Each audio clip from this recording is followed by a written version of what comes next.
Okay, so now let's look at a practical application of what we've been talking about, and let's see if we can look at if we open a gene and read our triplets to form our messenger RNA with its codons, then how do we get from opening up the gene to actually getting to and putting together the correct amino acids in the order to make the peptide. So what we have here, looking down at this, and let me make this a little smaller so we can see several things at the same time. But what we have here, maybe I'll make it a little bit bigger. Okay, so what we have here is we have the template strand, and the template strand has triplets, and then we see, of course, what happens. The enzyme comes in, unzips the template strand from the coding strand, and then starts attracting the nucleotides so it can build the messenger RNA. And of course, we talked about that on the last video. So now what we see is that if we have TAC, then what we're going to attract to it is AUG. And so there we see our AUG. Why? Because they are complementary.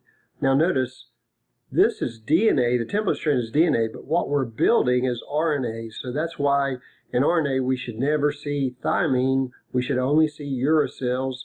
And of course we're going to see adenine and guanine and cytosine in both. But in DNA we'll see thymines, in RNA we will see uracils. Okay, so back to this. Again, our next triplet was GGC. So I think I just made up some here. So instead of following this exactly, but understand the triplets would be a group of 3 bases. So in this case, I've given you AGC. And of course, what we would build with that is A is complementary to U, or adenine is complementary to uracil. G is complementary to C. Guanine is complementary to cytosine. C is complementary to G. Cytosine is complementary to guanine. Okay, so again, AU, AUGC, those are all complementary to these. TTA, now this is DNA, so it has thymine, and this is RNA. Does RNA have adenine? Yes, so it is complementary to thymine. So A with T, A with T. But when I have my A here, if it were DNA we're talking about, it'd be complementary to thymine. But since we're making RNA, then adenine is complementary to uracil. So everywhere there's an A over here, there's a U here. So notice A, so I have a U, T, A, T, A. So I've just formed my codons from reading my triplets, and that's kind of what we see going on here. These codons here were complementary to these triplets. I've given a few different triplets and codons, but it works the same way. Each base has to be complementary. Now, what would happen next is this messenger RNA would break away. The DNA would actually rewind, reform its bonds. The RNA would actually be processed. I gave you a few videos to watch to talk a little bit about the processing. We have things called introns and exons, and we actually cut out the introns and leave the exons, and that gives us the actual code. But that's a little bit different subject. But back to this. What would happen after we process the messenger RNA is it's going to leave the nucleus, go to a ribosome, and then at the ribosome, the bases here, the codons, would be read by transfer RNA, which would bring the amino acid. Now, transfer RNA, in order to match with the codon, has an anticodon. So again, it's really all about complementary bases, except now I'm dealing with messenger RNA and transfer RNA. I'm dealing just with the RNA, so I shouldn't see any T's in my bases. I shouldn't see any thymines in my bases. Just use uracil. All right, what's complementary to A in RNA? Well, U is. What's complementary to U? A is. What's complementary to G? C is. What's complementary to U? A. What's complementary to C? G. What's complementary to G? C. So again, U, U, C. AAG, A with U, G with C. AAU, UUA, they are all complementary. Now notice I never have an A and an A. They're the same. They are not complementary. So I see that as a mistake sometimes when students are doing this and they're either not thinking correctly or they're going too fast. So make sure whatever the anticodon is complementary to the bases on the codon. So if that's a U, what's complementary is an A. That's an A, what's complementary is a U. That's an A, what's complementary is a U. So in this very, very short example, because really the average protein would probably have about 3,000 of these sequences, but of course we're not going to worry about 3,000, we're just going to look at how it works. So in this situation then, the transfer RNA is what is bringing the amino acid, and then we'll go through our chemical equation where we're forming our peptide bonds between our amino acids to form our polypeptide. How do I know which amino acids this is coding for? So what I want to show you, this next area, is a chart that happens to be a codon chart. Now, so if I say a codon chart, we're talking about this, okay? I could have had a chart that was a triplet chart, or I could have had a chart that was a complementary triplet chart, or I could have had a chart that was an anticodon chart.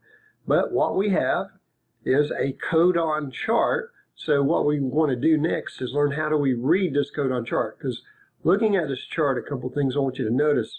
Notice that I actually have names here, and these are the names of our 20 different amino acids. So I have the name phenylalanine, serine, tyrosine, cysteine, arginine, lysine, threonine, isoleucine, methionine, valine, and so forth. I won't read them all out. You can see them.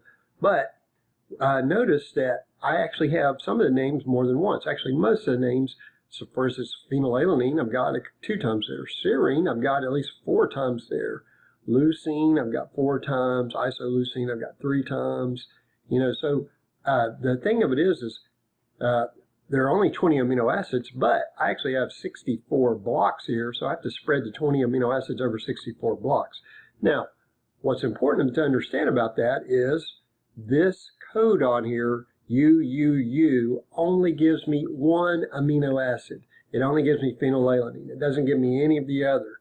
But yet I have more than 1 codon. UUC also codes for phenylalanine. So if I get UUU or UUC, then my transfer RNA will bring the phenylalanine to the codon.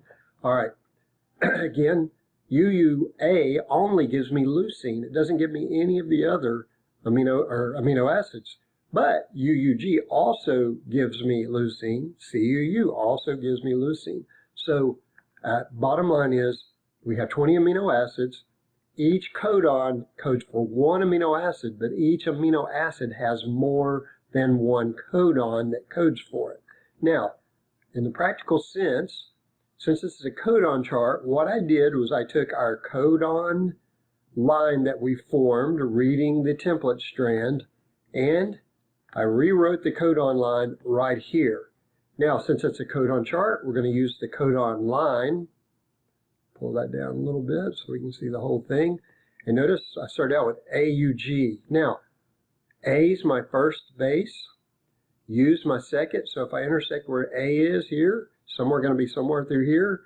There's U, so there's my second. And then G is my third, so I do an intersection of all 3 of those, and I come to AUG. It says start methionine. Now, methionine is the only thing that can begin every polypeptide or every protein or polypeptide. It is always going to be the first thing I'm going to read because this helps trigger the 2 subunits of the ribosome to come together. So it is always my starting point. So no matter what else is out here, I will always start out with AUG, which is our start, and our amino acid that starts it is methionine. Okay. Now next, notice I have UCG. So what I'm going to do first is go to the first letter U. So I know it's somewhere in this region next to U. The next letter is C. So I go to the second base here to C. So I know it's got to be somewhere in here because I'm intersecting U and C. And then my third letter is G. So then I come here and I find out that this is the amino acid for serine. So I wrote serine down. Next, UUC, U here, U there, C there. So I do a cross intersection of all 3 of those, come up with phenylalanine. That's where I get phenylalanine. AAU, start out with A, go to A, and then go to U. So A means it's somewhere in this big area. A means it's somewhere, narrowed it down to here. And then the last letter tells me where it is, so I have asparagine. And then finally, UAA, notice I start UA, so I've got it in here, and then A, finish it up. And that says stop, because this is called a stop codon. There's no amino acid that belongs there, but that is where my codon has to be cleaved away and ended. And there's a factor, a chemical that comes and is similar to an enzyme, acts as an enzyme, and cleaves this growing group of amino acids. It cleaves it right there. Now notice, I only have one start codon, but I actually have 3 codons that would tell me when to stop. So my first thing always has to be AUG. My last codon has to either be UAA, UGA, or UAG in order to tell it where to stop. Okay, a couple of other things I wanted to show you real quick is back here. Notice that my template strand, TAC, AGC, AAG, TTA, ATT, is almost the same thing as my anticodons. Only difference is, notice TAC is almost like UAC, AGC, AGC, AAG, AAG, TTA, UUA, ATT, AUU. So these reflect each other, but the difference is this is DNA, so it has thymine. This is RNA, so it has uracil. Everywhere there would be a thymine.